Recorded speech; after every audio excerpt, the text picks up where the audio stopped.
इतिहास चर्चा के 27वें एपिसोड में आपका स्वागत है।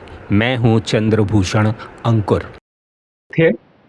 आज हम ऐसे विषय पर बात करने जा रहे हैं जिसमें हम में से ज़्यादातर लोगों को लगता होगा कि ये यूनिवर्सल ट्रुथ है।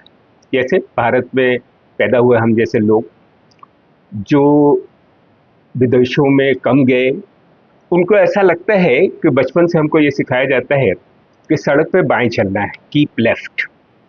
और हमको लगता है कि सारी दुनिया में लोग कीप लेफ्ट फॉलो करते होंगे।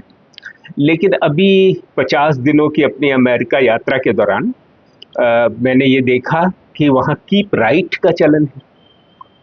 और इसलिए वाहन चलाने में एक दूसरे तरह की दिक्कत, जैसे हम लोगों के यहाँ ड्राइवर की सीट, कोई भी कार अगर आप चलते हैं किसी कार या गाड़ी से, तो ड्राइवर की सीट दाहिनी तरफ होती है, जबकि अमेरिकन वाहनों में ड्राइवर की सीट बाईं तरफ होती है और वह सड़क के दाहिनी तरफ चलता है। तो सहज रूप से ये क्यूरियोसिटी हुई कि दुनिया में कितने देश हैं जहाँ पर बाएं चलने का नियम है और दुनिया में कितने देश हैं जहाँ दाहिने चलने का नियम है।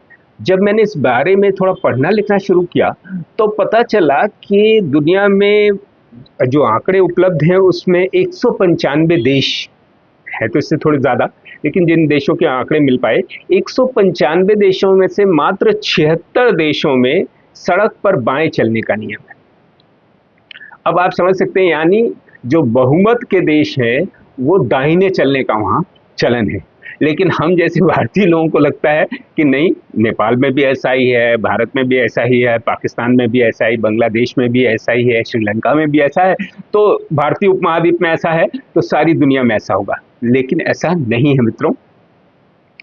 पता ये चला कि बाएं चलने, सड़क के बाएं चलने का नियम ज़्यादातर उन देशों में है जो कभी न कभी ब्रिटिश उपनिवेश रहे,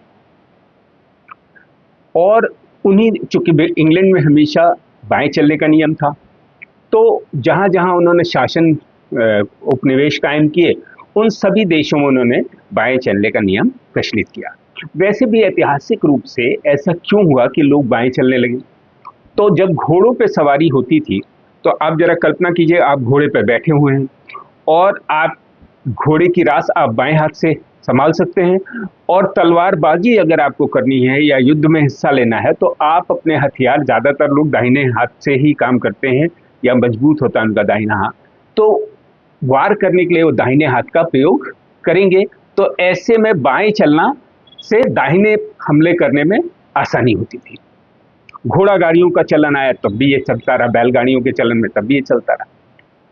लेकिन बाद में जब मोटर गाड़ियां आई तो बहुत सारे देशों में ये सुविधाजनक ढंग से उन्होंने अडॉप्ट किया। जैसे यूरोपीय राजनीति में हम देखें तो इंग्लैंड और फ्रांस परंपरागत प्रतिद्वंदी है यूरोप की राजनीति में, लंबे समय तक रहे।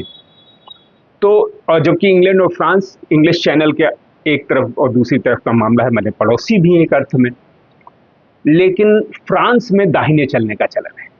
तो जितने भी फ्रांसीसी उपनिवेश आपको दिखेंगे उन सब जगह दाहिने चलने का नियम है, क्योंकि वो उनके उपनिवेशकर्ता देश से आया।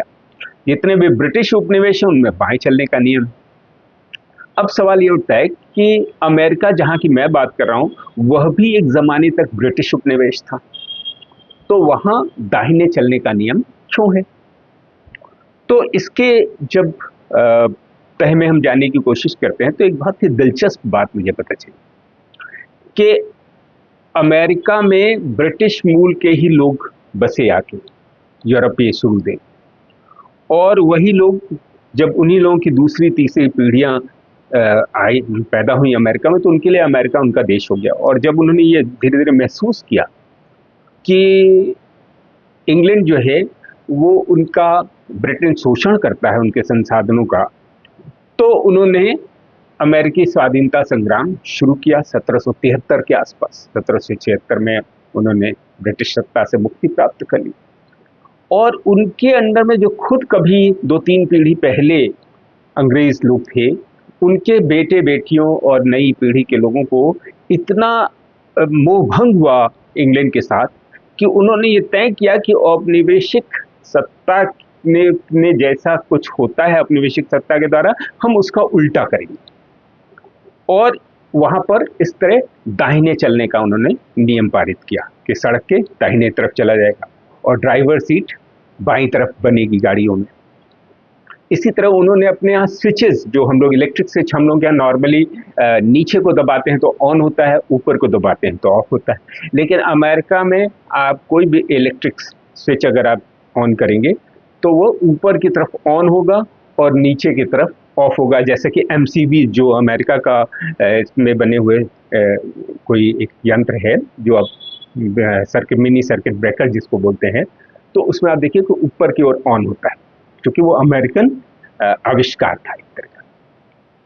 तो ये बड़ी एक दिलचस्प बात है कि दुनिया में मेजॉरिटी ऑफ द जो कंट्रीज हैं वहाँ दाहिने चलने का चलन है, जबकि हम लोग ऐसा समझते हैं कि दुनिया में ज़्यादातर देशों में या लगभग सारी दुनिया में ही बाएं चलने का चलन होगा। अमेरिका के अतिरिक्त कनाडा भी एक, कनाडा के जो आज का वर्तमान कनाडा, उसके भी काफ़ी हिस्से ब्रिटिश उपनिवेश थे। तो वहाँ भी बाएं, उन उपनिवेश जहाँ पे ब्रिटिश उपनिवेश था वो उन हिस्सों में बाएं चलने का चलन था।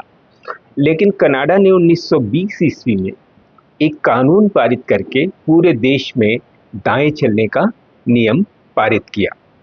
इसी तरह कुछ और भी ब्रिटिश उपनिवेश हैं जिन्होंने कालांतर में बाएं चलने के नियम को अपने यहाँ बदला। जैसे नाइजीरिया एक ब्रिटिश कॉलोनी थी, लेकिन इसने 1972 में अपने यहाँ बाएं से दाएं चलने का नियम पारित कर दिया। घाना जो एक और अफ्रीकी उपनिवेश है, ब्रिटिश उपनिवेश, उसने 1974 में अपने यहाँ दाएं चलने का नियम पारित किया।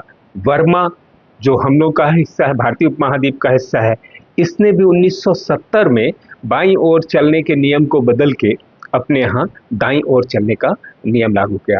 म्यांमार या वर्मा एकमात्र ऐसा देश है पूरे भारतीय उपमहाद्वीप में जहाँ दाईं ओर चलने का नियम है। तो इस तरह हम पाते हैं कि बहुत सारे देशों ने, जो ब्रिटिश उपनिवेश थे, उन्होंने भी कालांतर में अपनी ज़रूरतों या इंटरनेशनल सुविधाओं को ध्यान में रखते हुए, उनके यहाँ कौन सी गाड़ियाँ आयात हो रही हैं उसको ध्यान में रखते हुए उन्होंने अपने यहाँ ये नियम परिवर्तित किए हैं। अब आप इससे अंदाज लगाइएगा, और एक मुझे लगा कि एक दिलचस्प बात होगी जिसके इतिहास में हमको जानना चाहिए, तो इसलिए हमने इस विषय का चयन किया है। धन्यवाद। साथियों, वीडियो अगर आपको अच्छा लगा हो तो आप इसे सब्सक्राइब करें, शेयर करें, अपने मित्रों में इसकी चर्चा करें और इस विचार को आगे बढ़ाएं। धन्यवाद।